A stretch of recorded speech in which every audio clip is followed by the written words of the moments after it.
did Women in House in 2008, there were only 22% women elected to the House of Commons. Of that, there were only 5 women that were under the age of 40. And when we looked across Canada, there was only 1 female premier.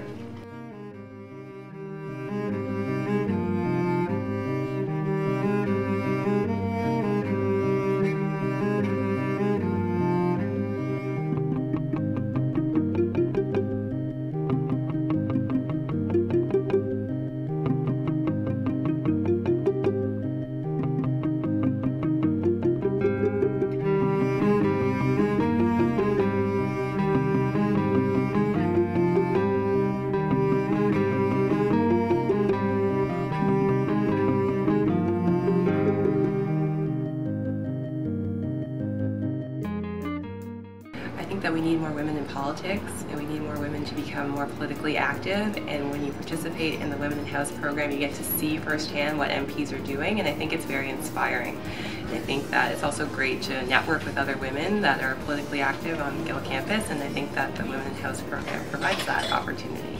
I started working in Parliament in 2010 when I finished my master's degree, and it's very busy, it's very fast-paced, but I kind of compare it to McGill in the sense that we work very hard, but there's a really great social life. It's a lot of young people that work in Parliament, and it's a really great experience, especially if you're working for an MP that's where you're from, because you're their voice and you're advocating for the issues that are important to the people where you're from. I had always wanted to run for public life. It had been my dream. But in my time, you had to be asked to run. That was the kind of thinking at the time. And sadly, as I look back on it all, there was a time when I wanted to run municipally, which was 20 years ago, but I was pregnant. And I was discouraged. At that time, it was considered inappropriate for a woman that was pregnant to be even considering public office. That's all changed now. And now women are running with babies and children and mothers and grandmothers and the usual family that goes with you everywhere you go. 40 years ago, there was no such thing as women in politics as a field, and with 3 other colleagues, we concluded that this was something we needed to do, was to invent the women in politics field, which we did.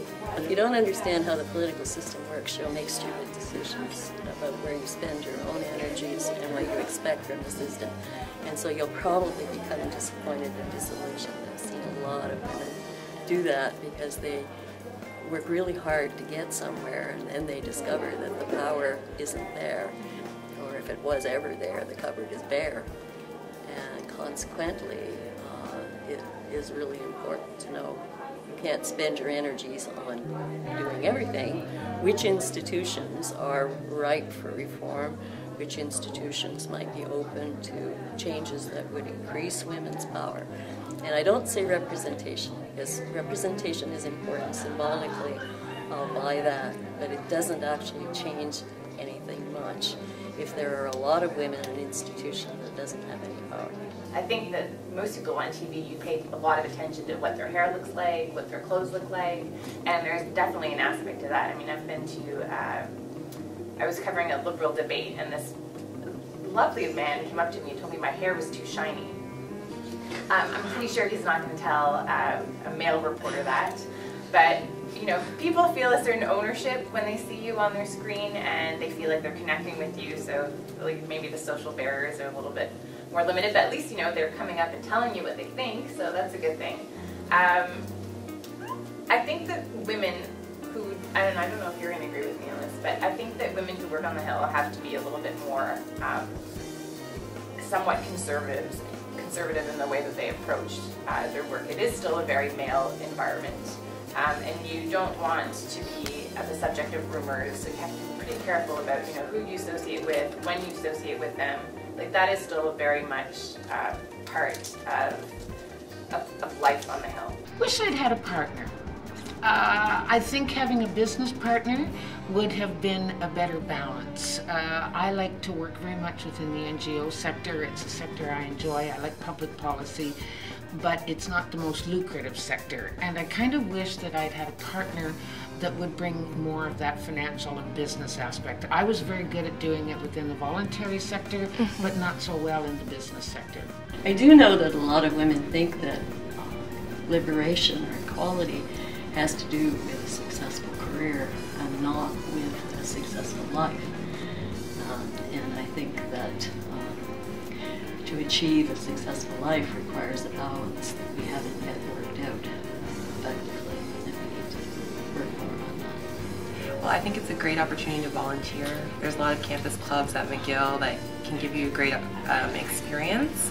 You can get involved with political campus clubs, volunteer for MPs, and I think you should run. And what better place to start than, on the campus, on the different student bodies, whether it's SMU or AUS or Poli-Sci Students Association. That's a great opportunity to start, becoming more politically active. Go, go, go. If you want to be in public policy, grab it. If you want to run, run.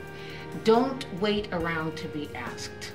Don't sit there and think, am I good enough? Of course you are good enough. You are capable, you're competent, you're clever, and if you can get elected, you'll begin your career and just get out there and try it.